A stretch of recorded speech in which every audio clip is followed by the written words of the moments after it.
It's time to catch up on some nutritional tips, and as always, we're joined by Andrea du Plessis, and you all know you can catch up with her on Facebook on Andrea du Plessis Vital Expert, and we're answering a question that you actually get quite a lot regarding bloating, and I understand it's something that a lot of women suffer from. That's right. If you look at bloating specifically, sometimes it can be digestive bloating, and that's if you have gassiness.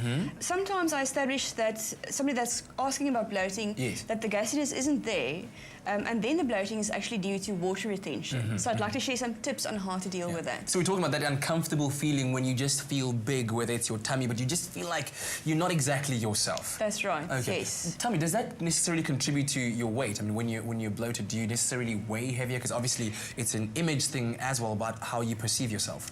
Yes, in fact you do. If you look at digestive bloating, that's unlikely to affect your weight. But if you feel bloated and your tummy feels full or your abdomen feels sort of swollen almost, it could be because of water retention, and that will make you weigh more. If you have water retention, you'll have other symptoms as well. Like your fingers would feel stiff. You know, sometimes if you go walking really fast, the fluid accumulates in your fingers. So you'll get that same sensation. Sometimes swollen ankles, swollen knees, or swollen feet. So those would be other tell signs of water retention. So why does that happen? Because it doesn't happen to everyone, so there must be something that's going on in your body that causes water retention. The sort of less dangerous form of bloating is often due to hormone fluctuations that women experience.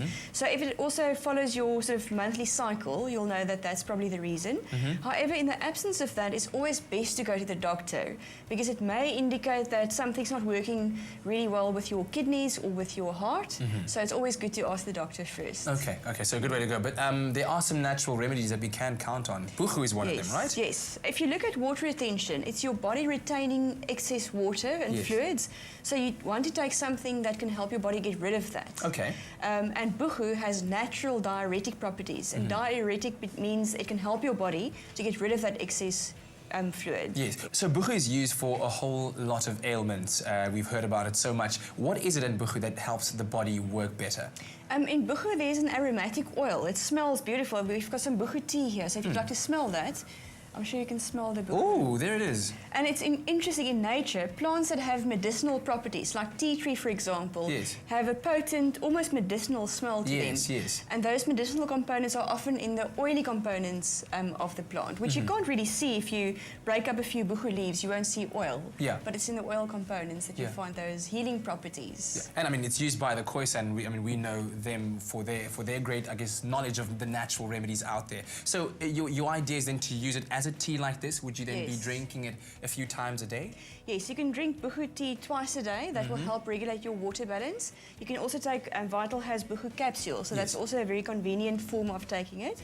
And you know, if you look at your diet, obviously there's other important things. Even though your body is retaining water, it's still important to drink water, and to try and stay away from very salty and processed foods, because those are also likely to increase that feeling of bloating and discomfort. Okay, but as with always, when we look at these remedies or we talk about supplementation, can one take too much of a good thing? Yes. Too much of a good thing is always bad. I mean, even water, if you have too much of it, it doesn't really support balance in the body. So they say you should try and limit your water intake to about 2 to 3 liters per day, not more than that, unless you perspire unusually a lot, or if you exercise a lot. And then Buchu, if you take too much, it will make you run to the toilet very frequently, so you'll get tired of it and you'll stop taking too much. Taking too much of that. But on capsule containers, it's always important to stick to the recommended dosage. Because that is worked out by pharmacists and chemists to exactly give you the dosage that you need for the healing properties, but without overloading your system. Fantastic. You know what? I've never actually had Buchu tea before, so I'm going to try a sip.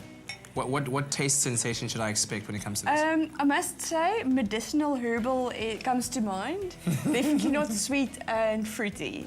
Right. Well, so let's see. Good health.